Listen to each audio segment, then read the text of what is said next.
mentored over 50 recruitment businesses and I believe over 75,000 followers on LinkedIn. So been on the game for a long time. I'm quite pleased. I'm 47, but people don't say I look it, which is good. I'm curious, why is vision and purpose the first thing you cover when you talk to your clients? Well, it's born out of my own experience. Every time we got to a milestone, it felt like an anticlimax. 10 million, 15 million, 20 million, new office, new watch, a new car, new house. And whilst that all sounds great, I wasn't really on the planet. You're speaking to the worst person when it comes to this. If you looked at my calendar, you would shout at me because I was in the mind of I have to do everything. It's a common thing with most of my CEOs. They're doing lots of things averagely. And the trick is to do... For those that don't know you, who is Chris O'Connell? Chris O'Connell, 25 years recruitment experience, built and sold loads of recruitment businesses. I'm a podcast host myself now, mate. Got a couple of kids, like a bit of LinkedIn, trying to keep it real, basically. Oh, amazing. I said that like that because you open your podcast like that and I thought that was quite interesting to flip it back to you a little. And yeah, you're being a bit humble as well there. Like you got mentored over 50 recruitment businesses and I believe over 75,000 followers on LinkedIn. So been on the game for a long time. And yeah, I believe that business you sold was valued at £25 million, I believe you said, like the big one. So yeah, talking huge track record. And also like in terms of tenure, like we're talking decades now. So yeah, I'm quite pleased. I'm 47, but people don't say I look it, which is good. I can give you a bit of background into it all if you want. But yeah, I'm 25 years in recruitment, but still learning.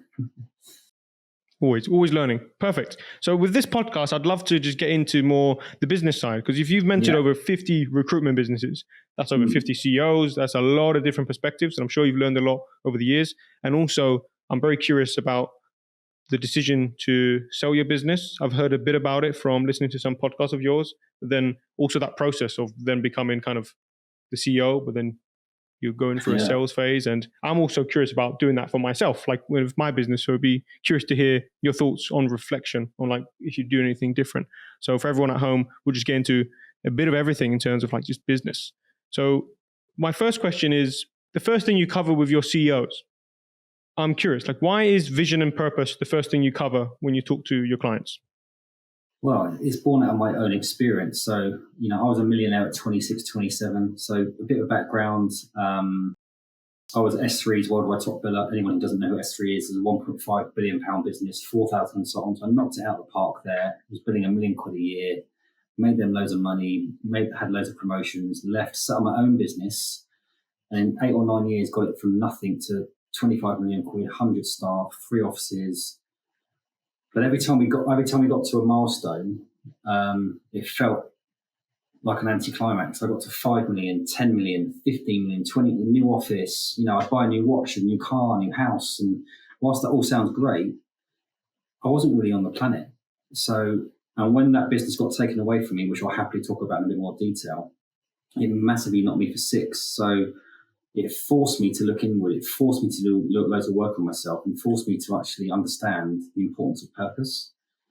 So the reason why I think it's important is because I've lived and breathed not having a purpose to the point now where I think you can have purpose and profit in that order. And in fact, for me, that's the only way you should go. So I am tasked usually by my clients, my CEOs, to help build, grow and scale their business, headcount, profitability, all that kind of stuff. And I ask them why, and more often than not, they don't really know. So I get under the skin. I ask them loads of different questions, and usually it's to spend more time with their family and stuff like that. So I just believe that purpose is such a paramount thing. Without it, when you do hit these milestones, it's meaningless. And when it's meaningless, what's the point, really? No, that relates. I always like to see number go up. I think there's a lot of men that like that. And I think there was an element of this, like it's nice to see the number go up. It's like value. I'm a good man. I'm doing the correct things. But then when it happens, you're like, okay, next. So I had a goal this year to hit 10 grand a month. And I hit it. And I'm like, okay, I would just now change that number. And nothing happened. And I'm reflecting on what you said, like spend more time with your family. That's actually very different to scaling and building a profitable business. Like sometimes you could potentially go faster if that wasn't a concern, because then you could be 24/7 and do different things. But if that's the goal, then that obviously changes the strategy quite a bit. I think you can have both though. So when I was doing it, it was 99% of my thing. All I ever thought about was work. When I talked to anybody inside the work, outside the work, that's all I talked about. It's quite a boring person, really. But I was sending emails at 2 or 3 o'clock in the morning to my team, and but what I ended up sacrificing relationships with my children, relationships with with girlfriends, and I kind of lost my health, and I was drinking, and I think that what I've learned actually is that what you do outside of work is just as important as what you do inside of work. So going to the gym, I know it sounds obvious, but eating the right stuff, doing the right things, and it's actually spending a little bit less time working in the midst of the business to improve my overall well-being outside the business means I can execute better in the business as well. And that's everyone's utopia, isn't it? To have the sort of the life harmony.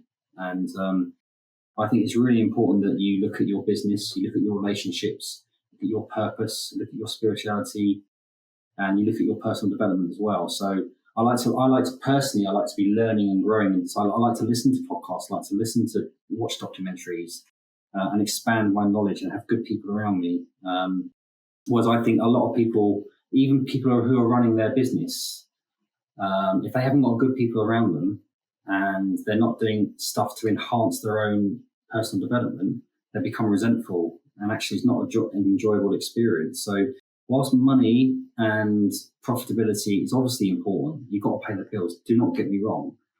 I think you can have wealth in different ways, and actually by doing stuff that you wouldn't ordinarily think would make you money can make you money. So this podcast is something I want to do because if it helps one person, it's great. But as you know, hosting a podcast, as an example, I've done nearly 100 as a host. They're quite time consuming, lots of energy, not easy to produce, and they're quite costly.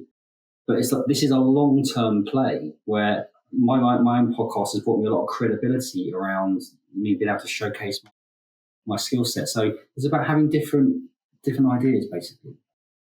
No, I'd agree. And yeah, you're speaking to the person who literally did account-based podcast. I've done over 200 interviews before as a recruiter. And yeah, 25% of people interviewed later became a client. So that was a very numbers game. But now with this podcast, again, very similar to you, to be fair, like long-term play. But one of my guests referred me a client. It was my first ever client. So like that's already paid for all the podcast production bills. And the podcast for me opened so many doors. I can pretty much speak to most people because I can either speak to them about the podcast or like LinkedIn ghostwriting. And I think, yeah, this connects a lot to what people, like if people listen to this, start looking to start a business, everything doesn't have to be linear. Like you can, it doesn't have to mean like, okay, I'm doing recruitment, so I only have to do it that way. In this day and age, sorry to interrupt you, in this day and age, like LinkedIn is a brilliant example. Only 3 or 4 years ago, I couldn't really even spell LinkedIn. I didn't believe in it, didn't agree with it. I was very outbound on the phone. Wait a minute, as a recruiter? No way. Yeah. So wait, 5 years ago, you was not on LinkedIn as a recruiter and you made millions of pounds. Not at all, mate. I didn't. This is Gen Z recruiter saying, crazy. But then I did a couple of posts, a couple of videos or webinars, and I went from like nothing to getting 2, 3, 4 million views a month, up to 75,000. One post got 21 million views, 300,000 likes, 10,000 shares. I think it's one of LinkedIn's most viral posts. But what I'm saying is now, I think because I've built quite an authority on LinkedIn, I swear by I don't have to pitch myself anymore because clients just, as you know, clients will just come to me and go, I've seen you on LinkedIn, when can you start, kind of thing. So it's things like that in recruitment or in any sort of business at all. I think the way the landscape of the market is now, 10, 15 years ago, you could get away with selling the size of your company and what the company can deliver and all this kind of stuff. There's no kind of personality. Whereas there's individuals and companies, like 5 or 6 people in the company that are billion-dollar unicorn businesses, because they're doing the right marketing, doing the right branding, they're putting themselves out there.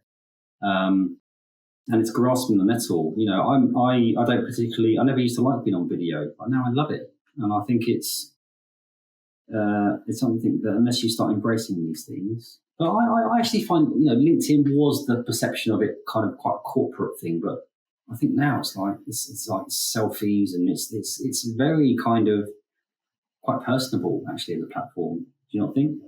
Yeah, I think you've actually probably seen that change more than I have because you've been on here longer. But yeah, I definitely saw a difference of like last year versus this year. I think that changed a lot. And also, I think the pandemic changed a lot, where after the pandemic, there was a definite need for connection. I felt that when I was at Evolution, that was the reason they pivoted to video calls and podcasts because of COVID. And that completely changed the entire business. And I think it was that desire for connection. And now LinkedIn is kind of what Facebook was when I was a kid. But on top of that, still, because it's people who are usually actively working or looking for a job, there's just an element of like, okay, what am I gaining from this post? So for me, my favorite platform for that reason, like I enjoy the personal side. Like my post today was a very personal post about bringing people together. But I think similar to what you said before, I don't have to sell myself now. So I just infuse like one line of authority, like I scaled my X or I have 7 clients. And that might be enough to seed someone to view the profile. But the personal story, based on what you said earlier, you can have a very small business. And because people buy from people, it just changes everything.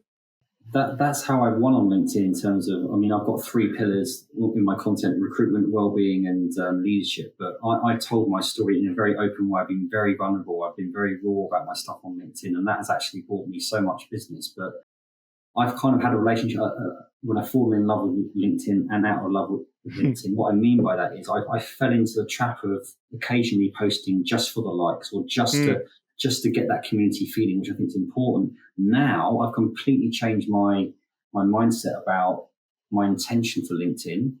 It's about adding value to my audience and commenting on my ideal audience's posts, as opposed to, I think it's really important how you use your time. And with LinkedIn, yes, you can. I've built so many good friends on LinkedIn as well, but I think you need to be careful that it's difficult trying to convince, let's say, a business owner for their team to use LinkedIn. I mean, that's something that you might be able to answer, because I think the average CEO would see LinkedIn as the employee wasting time just chatting to people. But there's ways that you can use LinkedIn to actually generate business as well, isn't there? Yeah, for sure. I mean, I did a boot camp on it. So I ghostwrite for 7 CEOs. So they do it for founder-based marketing. And I also did a boot camp for a iGaming studio, funny enough, for the HR team. And a lot of it, like the first session was literally just saying, okay, this is personal branding and this is why we need to do it. Because if they don't have the buy-in, it doesn't matter if I give them the playbook. And through that boot camp, I've tried to make it really, really tangible in that, like, we had to get a post out and then review it on Friday and then do better next week throughout that month. And literally the first post that the head of HR did went decently viral, 100 likes, loads of views, and she started new conversations. And this is like the first time the head of HR of this kind of iGaming studio can bring more eyes to the content. And then the head of recruitment was doing posts relevant to the DevOps engineers that they need to hire, for example. Exactly. So yes, they could be wasting time messaging people, but if we're doing content to add value, similar to what you do, it's so much benefit. It's just more eyes on your jobs, more eyes on your service. It's a no-brainer. There needs to be a strategy behind it, doesn't there, basically? That's massive. Like, I have a big Notion board, which whenever I show, it's like, oh my God, this is so organized. Like, I feel like if you treat LinkedIn like, I need to write something today, and then you think of an idea, then you post it. That's such a high mental energy way. That's what I used to do. But when you just have those 3 pillars like you have, or just always the mindset of, okay, who am I trying to benefit here? It's a very subset of people. We don't have to overcomplicate things. And those guardrails just make things easier. But it's shocking to see that even people in sales companies, you look at their LinkedIn banner, it doesn't say anything about what they do. Their intro or their bio or their about section, it's like, for God's sake, it's your shop window. If you can't get that right, you're in trouble. It's just the basics like that are actually so important, aren't they? Yeah. And for me, this is very exciting because, like, opportunity. You're already making $500,000, $1 million a year, and you're not have a simple thing that says what you do. You can get an extra client. So I have some coaching clients, and I just changed the banner and we refreshed. He's like building wish list with TikTok. Yeah, that's what he does. And he got like 9 meetings booked. Yeah, because it's now very clear what he does. And he did like 2 posts, and he was a very in-demand service, and like amazing. So like all that took was just changing the messaging. So it's also amazing to think that the amount of people that lurk, that don't comment and like, that do actually see your post. I was having dinner last night.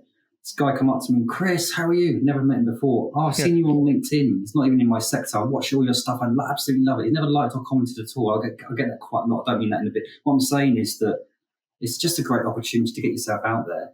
But if you don't do anything, nothing's going to change. So you kind of got to do it, haven't you, really? Yeah, agreed. And that's happened to me too. And I think it's an important reminder that impressions are real people too.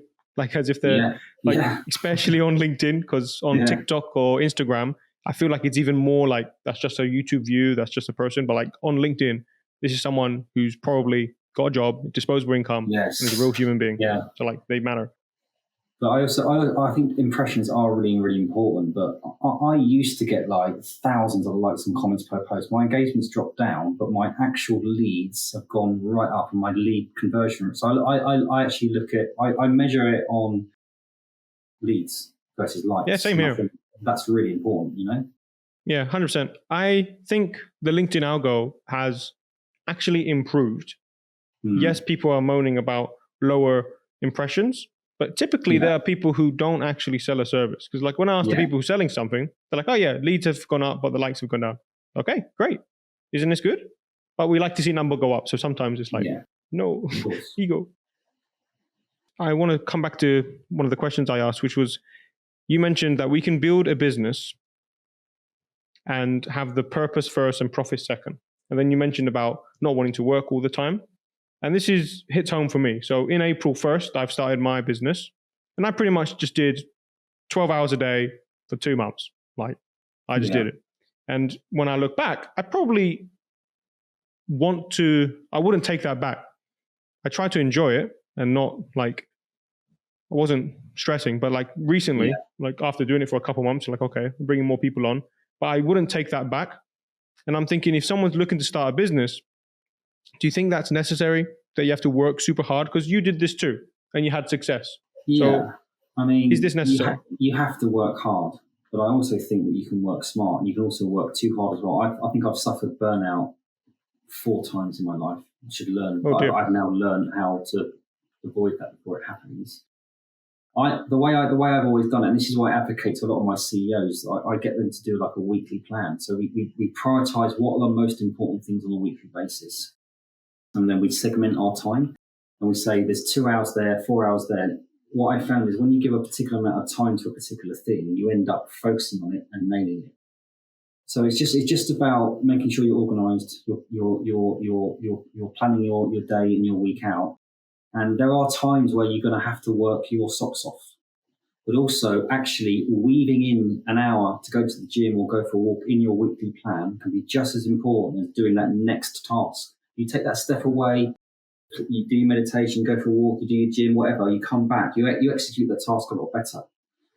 Sometimes it's about maybe understanding what you're really, really good at and massively drilling down on that, and stuff that you can't do. If you do have the money or the finances or the people around you, delegate those tasks or put them to a different part of the week as well. So I think it's just not trying to do everything, communicating, having good people around you. But yeah, I think working hard is really important. But if you're organised and you plan your week, I find that you can manage it better. Whereas if you're disorganised as a business owner, I think that actually it's such an underrated skill. So planning your time is. So I would say it's not time management, actually. It's task management. You know? You really speak. So you're speaking to the worst person when it comes to this. So I just think, what's my priority? Oh, yeah, I'm going to just throw myself at that. If you looked at my calendar, you would shout at me. It's pretty much just calls and white space. I'm trying to get better. So like today. But I'm like, because I was in the mind of I have to do everything. It's like, okay, I just have to do everything. Now I'm getting to a stage where I've hired my brother. He's going to be doing outreach. I have someone helping me with writing, and then I should become the sales and marketing team and the operator, so to speak.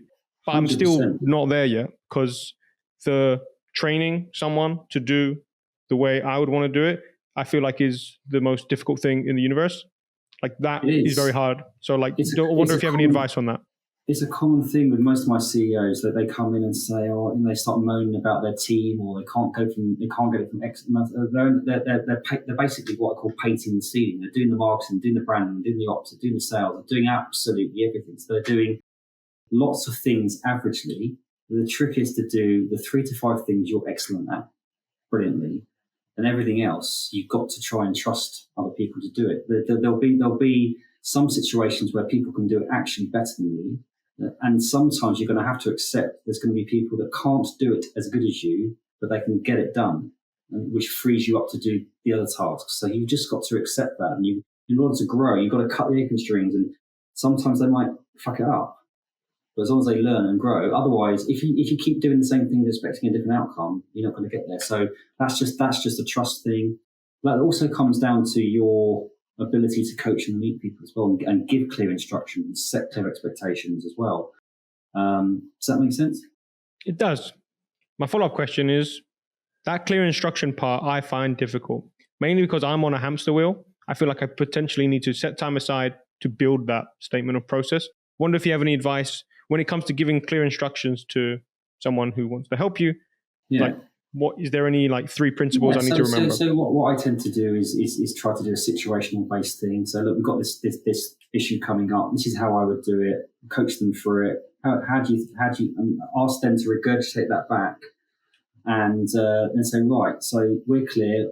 That's what you need to do. Let's have a catch up call in 2 days' time to check in. So it's the follow up of that. Or if I have a meeting with somebody, I say, just give me a summary of what the key points are from this meeting. If they can't do that, fuck, they haven't listened. Or if they have, so what I want to do is just drop me an email with the key points on. So what I'm trying to say there is have the meeting, give the instructions, somehow get it in writing in an email. So what I'm going to do is going to summarize the actions of this, what you need to do. I'll pop an email over to you. So then it's kind of documented and then follow it up. So that's the most important thing, is people don't mind the accountability if it's done in the right way. So my advice is to try and document stuff, follow stuff up, get them to repeat back what you've instructed them to do, and ask them, look, is there anything that I've gone through that you don't understand, anything you're not sure about? Because in a couple of days' time, we're just going to have a check-in meeting on that. If we can execute this, it'd be brilliant. I like that. That follow-up part was missing from mine because it was more implied, but then there wasn't a time deadline for it. So I think that follow-up, is a very key puzzle piece.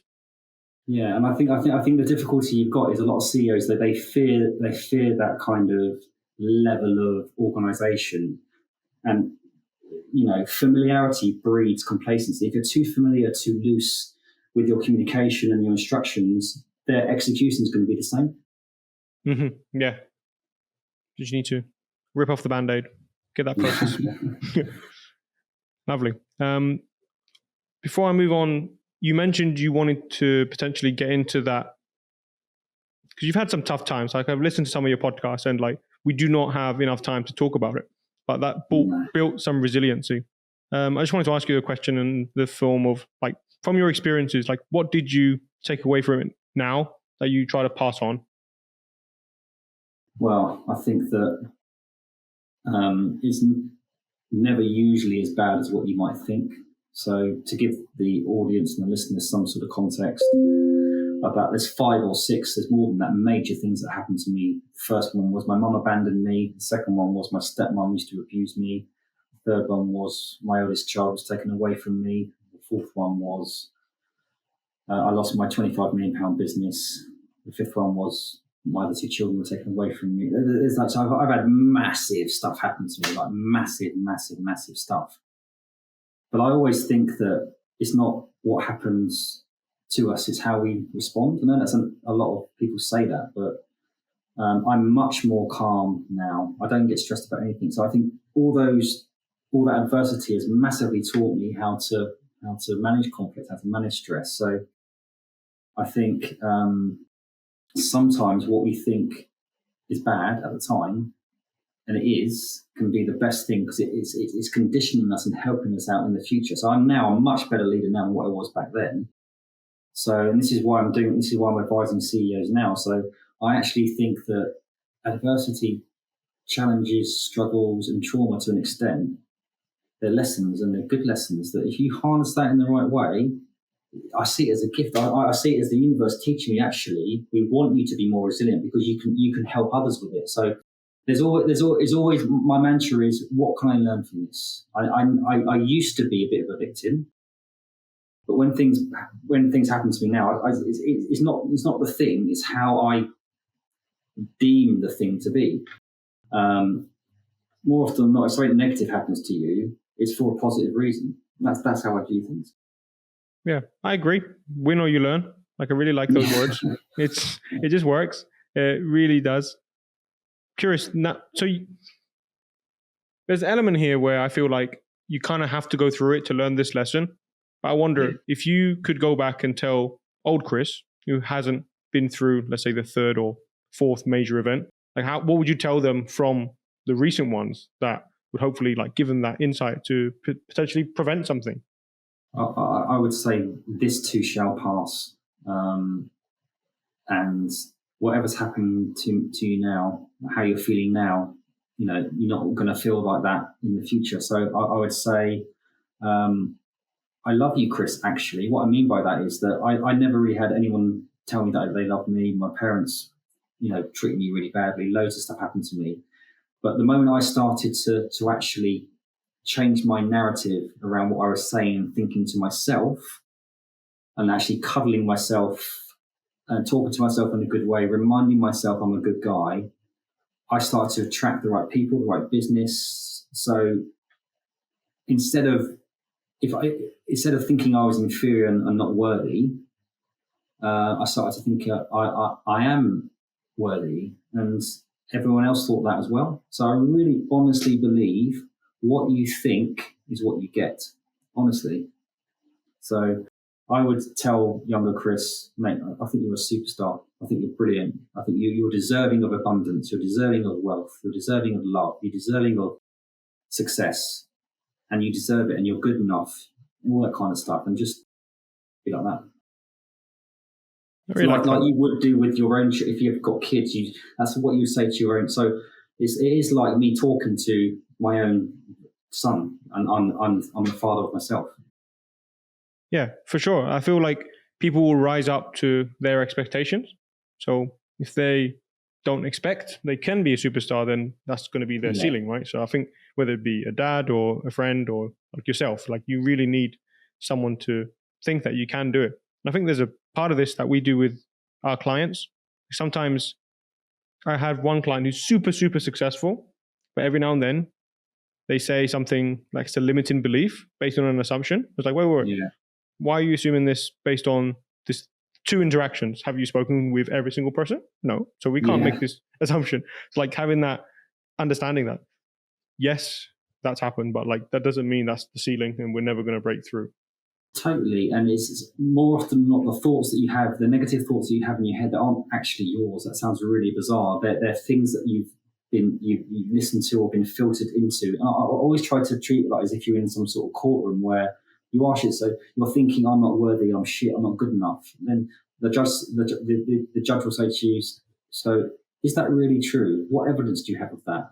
And then more often than not, when you quiz yourself, there's no evidence to even prove what you're thinking. And that sounds a bit kind of weird, but when you actually break it down, all the thoughts in your head, they're not evidence-based thoughts. They're just stuff in your head that you're allowing to manifest. So if you can manifest all these negative thoughts, you can manifest the positive thoughts as well. And if you had a choice, what would you choose? Exactly. And sometimes even if it's wrong, I think the positive thoughts, you just have to choose it. Like, there's an element of not all your thoughts are yours. Like what you said, like you really need to have that locked in, like who actually gave you that belief. And there's this saying, which I really enjoy, is you can be a cynic and right, or you can be an optimist and rich. And even if or you can be like wrong, an optimist and wrong, but then also rich. Like, if there's 2 buckets we can be in, we're in the optimist bucket that things are going to go well. You just naturally attract those sort of things, even if it's not the case. And the other way around, it's just like if you tell someone to look for red cars, they're going to see more red cars. And if you tell someone the market is shit, oh my God, then you're going to look for things that are going to match that and then do actions 100%. Which won't help you. But that's also about the whole pleasing people pleasing thing and setting boundaries. I used to be terrible. I used to be a really good people pleaser and a really bad boundary setter. Now, honestly, I've gone completely the other way. I climbed Mount Kilimanjaro recently, which helped with this. Oh, congratulations. Yeah, thank you. That wasn't easy. But mate, like I think I talk about energy, right? We've got a joint client, Sabina, at 11:11. She talks about energy and 11:11, all that kind of stuff. And I think energy is such an important thing. And if anyone is disrespecting me now or being disingenuous or whatever, I used to get really affected by it. Now it doesn't bother me, but I don't block them or anything like that. Sometimes I do, but I just casually remove myself, don't even entertain it. And when I start removing or shedding these bad energies from it's actually like, it's amazing. And then all these good energies come in. So what I'm trying to say here is that plays a huge part. You know, if you're feeling you have to please someone to get happiness or validation, that person isn't right for you. And you've got to. So I used to I still do to an extent. I'll be honest with you. You know when you do a post on LinkedIn and you are affected by its effectiveness. You know, yes. Why is that? You've got to look at these kind of things, right? So what I'm trying to say there is that the only person that can really make you happy is yourself and what you think of yourself. So if you ask me what success is, mate,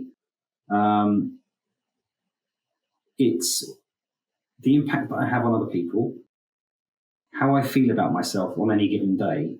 If I feel good and I feel healthy and I feel positive, for me, that's wealth, that's success. I could be driving a Lamborghini and fucking hating myself.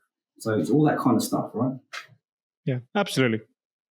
I want to reflect. I was in preparation for this podcast, obviously snooping on your LinkedIn, and I found an amazing post, which I want to do some quick fire, get your thoughts on, if that's okay. Okay. Alrighty. So you've made 7 points here.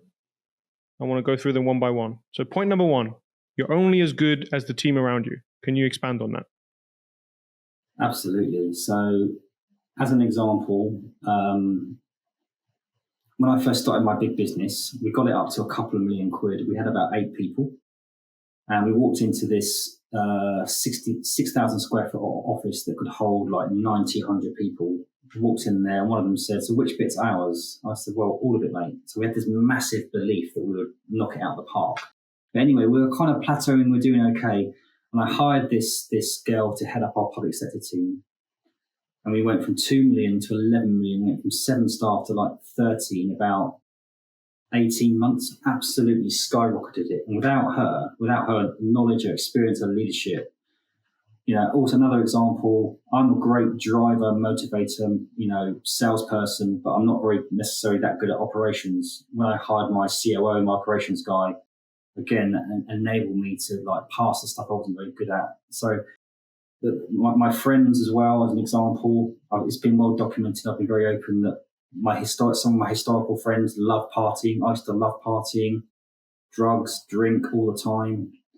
I've moved away from those friends now. I'm in a completely different mindset. So I think know what your strengths are, play on them, understand what your weaknesses are, and don't be afraid to hire people that are better than you in other areas. But I think you're only as good as your friends, really. If your friends are supportive and you know that you're learning from them and your partners, and if you're not, that drags you down as well. So I think hopefully that answers the question. Yeah, it does, and I've tried to really implement that in my life when it comes to I always try to bring people together, and I've noticed such a big difference in everyone when you get people really, really dedicated to whatever they're doing, even if there's not much correlation. Then when you put everyone together, it changes everything. And then to your point, you've kind of answered the second point as well, like play to your strengths and delegate the rest. I can imagine I'm in that stage now where I need someone to come in and do some operation stuff, and I can do it. It's just, if I could just do more the high level stuff, I can imagine that would happen. So yeah, I'm excited for that feeling. Most CEOs are like that. We're egomaniacs, man. You know, we believe we can do everything better than everyone else. And I struggled with that. I still struggle with it a little bit, although I advise people myself as well. It's like, you know, you give someone a task and then within 3 nanoseconds, you're over there checking how well they're doing. It's like, mate, you've got to allow them to do it. You've got to allow them to do it. And the way we learned was doing it repeatedly. And if I look at a post I did 2 months ago, I would say that's garbage. But 2 months ago, I would have done the same 2 months before that. And I think I need to... Yeah, just really, I'm very open about it. because I've actually just hired my brother, which was interesting when you said I hired him last Monday. And when I did the post, I had a couple American comments saying, bad idea, haha. And it was, there is a consensus, you don't mix business with family. That's a common thing. So my solution to this was okay, if I just make it revenue share, so it's more partnership, that way the incentives are aligned. And then when it came to the candor part, I started reading a book called Radical Candor, which I've heard. And we basically started listening to together. And then that's actually just really helped. So it's only been 2 weeks, but working together in a coffee shop. And then after I gave information, I asked, did I give that in the right way? And then he actually did the same back. He's like, did I do that in the right way? And then we're correcting each other. So I'm trying to do that with the right intentions in mind, but surrounding yourself with good people, I feel like I'm cheating by getting my brother, but I still, I can know there's going to be challenges, of course, but I'm trying to work through it. I love that. And that whole radical candor piece, I think a good employee, whether they're junior to you or senior to you or a good partner, a good friend, won't tell you what you want to hear. They'll tell you what you need to hear. That's the difference. It's hard. And that's what you use, and that's what I found with my CEOs, right? Although I'm their client, they don't mind reporting into me. I've got such a knack where I will literally call them out, but because I know that's what they need and that's what they're paying me to do. And I think, and don't hire the expert and tell them what to do kind of situation, right? So that radical candor thing is, if you want to make a book recommendation, you've done one, a brilliant one there. I think people should listen to that and watch that book. Definitely. Yeah, no, it's a good book. And it made me realize a lot of the good books, I saw someone did a post about this recently. It's 80% stories and 20% the actual things you need to do. I feel like people really need to see the message through someone else's actual story to actually make it resonate. The wrapper is very important. Similar to LinkedIn, I've pivoted now to be more 80% story, maybe 20% takeaway. And it's starting to resonate more and actually get more engagement. So I feel like people just need to see the example. And the point you made there, we can go on all day, to be honest, but the fact that you tell your clients what they need to hear, even if, risking offense, I feel like I'm quite similar. I basically think, okay, if I'm the CEO of their business, what would I want happen? Cool. So I just try to feel like it's mine. And you mentioned on a podcast I just listened to that you treat your CEO's businesses kind of as your own. And I have a question about this because I feel I'm at 7 now. If that got to 20, and I still had that mindset, I can imagine my mental energy battery draining because I'd be that empathetic feeling. So I wonder, have you got any experience with that? Any thoughts on that? Yeah, I learned the hard way with that. I became an advisor 4 or 5 years ago, and at one point I think I had 15, 16 clients. Within those clients, it wasn't just the CEO. I was dealing with the operations. I had 80 people to whatever, and it was just, mate, I just ended up losing my mind and getting burnt out and kind of learning the hard way. But as I've gone along, I think I'm the more kind of straight talking I am with my clients, the more kind of getting to the nub of the issue, I can take on more. So I think that it's like with any relationship, if you for want of a better term, pussyfoot or afraid to, it always comes up in the end anyway. So you're better off addressing it and grasping the nettle and go, look, fundamentally, it's a bit like with my discovery calls. I don't get many tire kickers now, or people wasting my time, because I'll say to them, what are the 3 or 4 things you want me to do? And if they start blaming other people or whatever, I know I can't work with this guy. So kind of I'm one for not being direct, but just being honest about it. Just tell me what's wrong. Tell me what you're good at. Tell me what you're bad at, and I'll tell you if I can help you or not. Simple as that, really.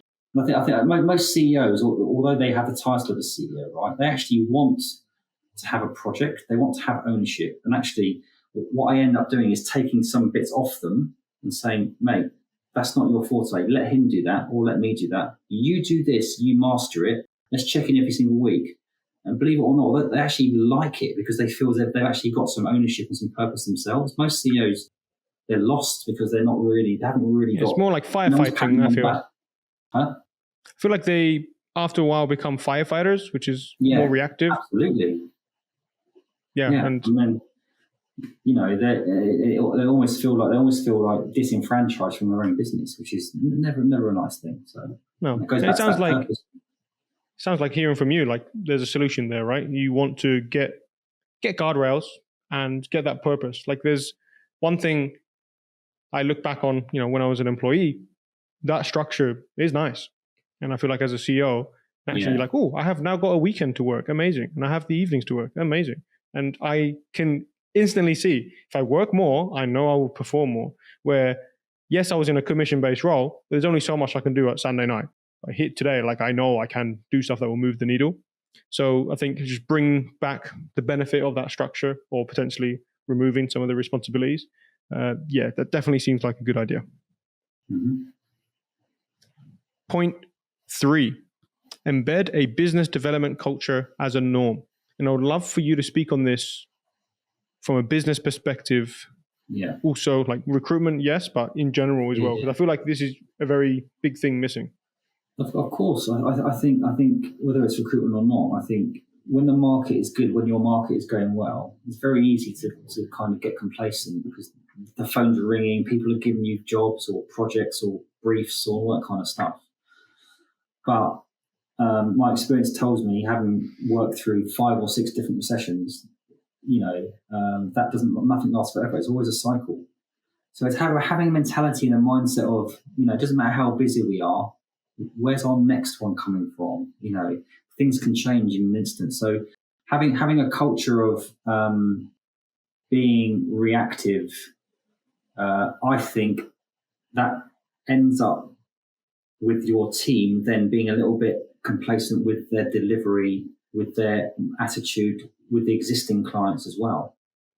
But if you turn it around and say, yes, we need to deliver on the clients that we do have, but what new opportunities can we bring? What new ideas? What other ways can we get business? And I think having that creativity, that mindset, that outbound mindset is how you grow and scale your business. Because you don't want people just to be order takers. You don't want people just to deliver the projects that you've got on. Well, you do. You want some people like that, but you need people to take you to the next level, to challenge you. And I think it's a cultural mindset thing that's so important in general, right? Unless you just want a business that plateaus, and that's fine as well. But most people don't. Most people want a growth mindset. You want everyone around you. So when I say business development, I mean it's more of a growth mindset as well. All that kind of stuff is so important. Yeah, for sure. I think this is possible not possible. It's like this makes sense when someone's new to a business to instill that. Mm-hmm. I wonder, how do you restart growth? Because I feel like you've been through that phase of it, and I feel like that's a difficult part of this. So true. I mean, there's a lot of clients that have come to me now that I'm advising because when the market was good 2 or 3 years ago, that was all fine. But because they've been conditioned the last 2 years just to sit there and wait for the phone to ring, what I'm having to do is unwire their thinking, remove some of the self-entitlement, and say,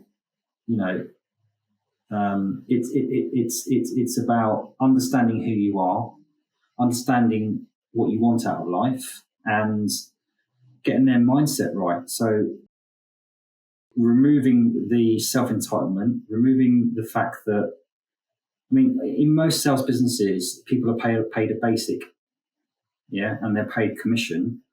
Some of these people are just sitting on their basics and they're not driving it. So a lot of it is a mindset thing, reminding them that when the times are good, of course we're going to support you. Of course you're going to get roles and project and briefs phoned in, but right here, right now, you have to be proactive. So I think people can get delusions of grandeur and forget that actually the support, the training, the operations, the infrastructure, the management time is a lot. And reminding them not how lucky they are. That's the wrong. It's not easy setting up a business. It's not easy hiring people. It's not easy having all this operations and infrastructure. And I think people underestimate that, and that's why there's more solopreneurs out there at the moment than there ever has been, which is good. But I think people realise how difficult solopreneur or running your own business is. It's not all glitz and glamour. It's not. You know as well as I do. It's not 9 to 5. It's not. So it's kind of like doing it in a way where what you want to work with them, and you're brokering a deal. Say, look, I'll continue to give the support, the leads, the companies, and everything else, but it's got to come from you as well, man. You've got to step up and do these things as well. Yeah, I think the explanation of what you said, like all the things that are in support, they cost X amount of money. Like I think that was told to me at my last job, like just for you existing is like $2,000 a month. So we're not making money unless you generate like, let's say 4 or 5K a month.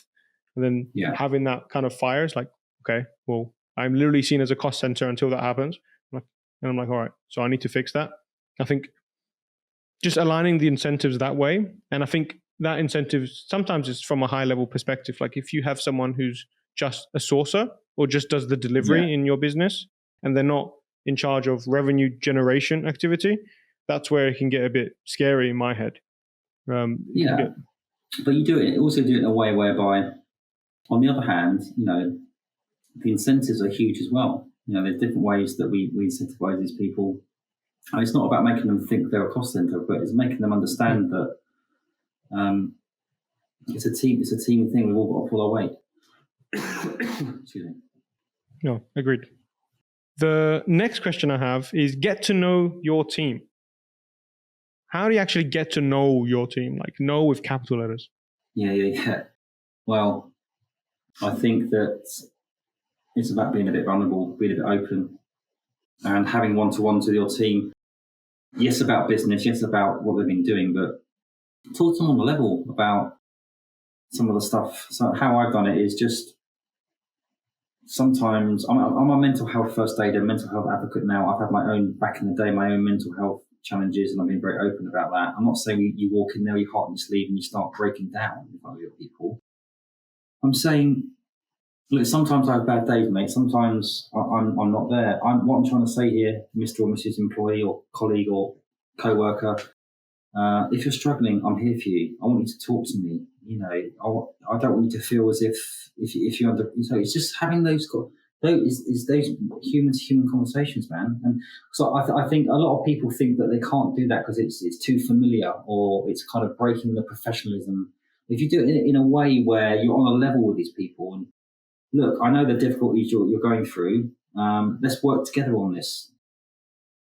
It can work wonders. I think just being open, being vulnerable, maybe you get the same back. I feel like that's possible more in an office environment. I wonder, how would you try to create more moments in a remote environment? Because I feel like you'd have to kind of, as a CEO, really proactively try to arrange moments where you can have those conversations. Yeah, it is more difficult to build this sort of culture or rapport or vulnerability remote, but I would look at, this comes back down to team development and follow-up. So I would be advising you to say, what training, learning, development program do you have in place? Is it structured? Are you following up? What check-ins are you having with your team? And once every so often, organise a non-work conversation. Like it's in the diary. Every 6 weeks, we're going to have a chat about family, kids, business, life, what you want out of life, personal development. It's not going to be about work at all. And that can work wonders as well. Yeah, great idea. I'm writing that down. Amazing. Before we close off, we have some time, but I want to cover these 2 points, but I have so many questions. So if we can do these rapid fire. You work for your team, not the other way around. Yeah. See, this took me a long time to actually not just believe, but actually put into action because, if someone literally went to the toilet, I would want to chop their heads off. I would, have a day off. Well, you can't have a day off. But I soon realised that that was wrong. So I soon realised that when your business is going well, it's down to your team. This is the mentality you need to have. When it's going badly, it's down to you. So I worked with a business partner in the past, and when anyone left, his attitude was, "Oh, fuck them," they whatever. And I said, "No, mate. Let's look at ourselves. What could have we done better?" So obviously, there's lots of instances where the person you're working with or people you're working with, they aren't performing. They should have gone, or they're not doing the right. They're being bad. But ultimately, a team's a reflection of its leader. right? So I think that you've got to have the mentality of serving your people, because if you give them it's about giving them the right tools, the right confidence, right motivation, and creating future leaders. So without your team, you haven't got a business. Yeah, that's what I think. Absolutely. And working for your team, not the other way around. In the context, I like the statement you made of when the business is doing well, because of them, and when it's going bad, it's because of me. And it's like the two words that will make you rich is my fault. I feel like that's just a very good example of that, you know? Accountability, man. Accountability, absolutely. Even if it's, you've got to make them think it's their idea. You've got to make them think, well, it might well be, but, glory hunters. Yeah. Yeah. The CEO that's sort of going around saying, look at me all the time. I mean, it's not going to help anyone, is it? No, absolutely not. Amazing. It's a marathon, not a sprint. I feel like it's interesting. This one's, I'm going to ask you from a personal perspective here, because I feel like I sprinted to get here, and therefore I like where I am. Why should I not keep sprinting? Like I'm having that battle every day in my head. Like I'm trying to actually close the doors and systemize things, but then I have a little birdie in my ears, like, just go for it. You know, I'm sure it'll be fine. No, I think being dynamic and wanting to get things done quickly is a good thing. But I pretty much guarantee you, in 5 years' time, you'll look back on yourself and think you're a completely different person then to where you are now. I'm 47, right? I feel younger in my head physically than I did when I was 25. I feel as if I'm more ready to achieve more things now than I was 10 years ago, because I've got more skills, I've got more experience, I've got more foundation. I can execute things a lot better. So because I've done well, I've lost stuff, I thought I must be this by this. Actually, there's so many twists and turns in this life. How old are you, mate? I'm 26. Bloody hell, mate. Did you not know that? Did you think I was a different age? No, you're not young enough to be my son, mate. I think you've got so much time ahead of you. I mean, Gary Vaynerchuk says it a lot, doesn't he, about this patience stuff? And it's such a skill. So I think that slow down to speed up sometimes. I think sometimes we can go so quickly that we actually miss opportunities as well. So I think it's about knowing when to go fast and when to go slow. If you go fast all the time, I guarantee you will hit a brick wall so hard you won't be able to recover. In time. No, I'm trying to I've made the decision, like Mondays and Fridays, no meetings. I try to stick to that. And then like Wednesday morning is like zoom out strategy. And I'm taking these advice. I'm trying to internalize them, but it's still that little birdie's like, you can go faster. Come on. I'm like, how do you feel? I know you're asking the questions, but how do you feel about the transition from being in a 9 to 5 to this now? 99 times out of 100, like personally, I'd never be able to go back to a 9 to 5. I think, but I'm very lucky in the sense that I've had an experience of working on myself before. So I used to be a professional gambler. So oh wow. Right. Yeah. So I made hundreds of thousands gambling during uni. And that was very much law of large numbers. So bet on this. If I do it with mathematical like certainty, don't be stupid, it will make me money. So I was doing that while at uni. And then I got a job because I was very, very unfulfilled. I was like, I'm just making money, I'm not learning. So then I got a startup job just to learn. And it was actually costing me money. I was that annoying guy who's like telling the boss like, oh, this is opportunity cost. He's like, shut up, like just go to work. I'm like, yeah, fair enough. So the transition from that to work, I really enjoyed because I got a purpose. I was actually helping people. It was nice. Yeah. And the reason I kind of changed was mainly because I felt like I hit my learning ceiling. So I became top biller at my previous company. And I was like, I want to go build a gym in Cyprus, like just do something else. Like it was just completely different. Then what I ended up doing instead is they offered me a remote contract so I could work here in Cyprus and only do business development. And I was like, amazing. I get to do the part of the job I like and remote and more of as a contractor. So I did that for 6 months. And then just during those 6 months, I was told like, oh, you should do employer branding. That was the thing they told me to do. I was like, oh, maybe I should do that. So then I was like, all right, I'll give it a go. Gave it a go. Week 1, everyone said no. Like I had 12 calls lined up. I was like, I'm going to sign one. Yeah. Everyone said no because they weren't hiring. So then I pivoted into personal branding for people that sell to the games industry, which is what I was doing before. And then that all changed there.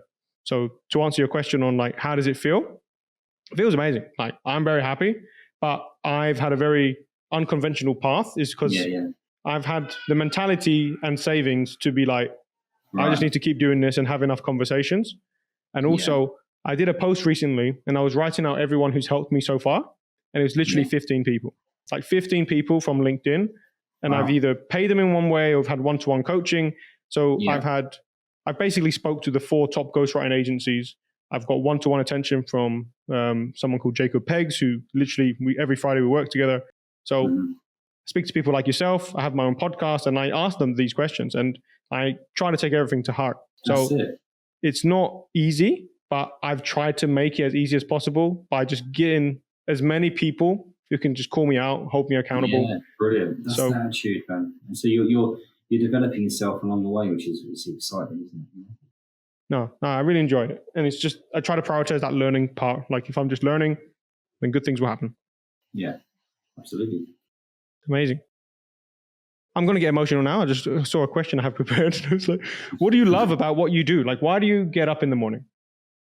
Well, I think I used to get a buzz out of doing recruitment deals, and I still do. Hell yeah. But then I used to get a buzz out of coaching and training my own people, which I did. Now I'm coaching and training CEOs. So I think, why do I do what I do? I honestly feel that I do have a purpose. My purpose is to impart my gifts, my knowledge and experience to as many people as possible. I enjoy getting the feedback from my content. I enjoy getting the feedback from my clients. And I feel as if I'm adding value. I feel as if I'm changing people's lives for the better. I'm impacting their lives. And obviously the money's nice and the recognition's nice, but I'm proud of myself for the first time in my life. I haven't really had that. So I feel as if from very, very humble beginnings and difficult beginnings, I'm building, I'm now a man. And what I mean by that is I'm an important asset to this world. And I'm loving growing and developing and teaching other people. I feel that's a good purpose, a good reason to be alive. You know? Agreed, 100%. Like I think the biggest purpose you can have is just either raising the next generation, whether that's your kids, someone else's kids, your teacher, or just imparting knowledge, because that is just the reason I think we're here. And I think with what you're doing, it's just you get to do that every day, which must feel amazing. Yeah. Thank you, man. I really appreciate you coming on the show. It's great. No, I really enjoyed it. So before we close out, I had one question, because you mentioned this on a previous podcast, and I'm just very curious. You said you wouldn't rule out starting another business or having a portfolio of businesses. I'm just curious, like, what does the future of Chris look like? Have you thought about that? Well, it's a great question, mate. Top biller at a massive company, built a £25 million business. I'm now seen as one of the top advisors in recruitment. So everything I've done, without being big-headed, I think has been pretty decent. What's next? I love being an NED business coach. I love doing it, but there's only a certain number of days in the month. I can't clone myself. So where do I go with that? So I've got some equity in some businesses. I quite like to help them sell that, so I get some equity there. But I've loved my podcast. I think there's bigger things out there for me. I think there's things. I'm doing some sort of leadership courses as well, but I don't know. I think I want to do something like on a more global scale, whether it's TV or something. I haven't quite thought about it yet, but I naturally there's going to be something that's bigger and better. Maybe I need to. One thing I haven't done, mate, is go on stage. I think really? I'd be. What? Everyone's told me that I'd be an absolutely phenomenal speaker. Chris, I'll sort this out. This is not that. I've been on stage. You have to be on stage. This is no brainer. That needs to happen. Right. Well, I need to. So that's where I think I'll really manifest. It's happened. Yeah. I'll have a look at your profile and see if it's optimized for speaking gigs, because I bet we can make some changes. That'll be good. If you can do that for me, that'll be absolutely awesome. And you can help me break my fear of it as well. I think once I've done 1 or 2, it'll be all right. But yeah, I've always had a fear about that. But people just say, mate, I'm wasting myself by not doing that. Right?